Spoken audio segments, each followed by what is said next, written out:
ब्रह्ममुरारिसुरार्चितलिङ्गं निर्मलभासितशोभितलिङ्गम्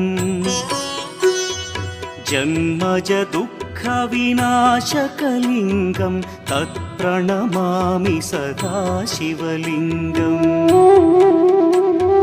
देवमुनिप्रवरार्चितलिङ्गं कामदहन करुणाकरलिङ्गम्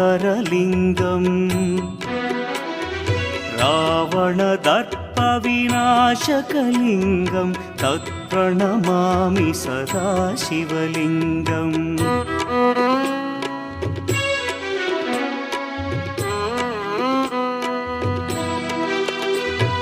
सर्वसुगन्धसुलेपितलिङ्गं बुद्धिविवर्धनकारणलिङ्गं सिद्धसुरासुरवन्दितलिङ्गम्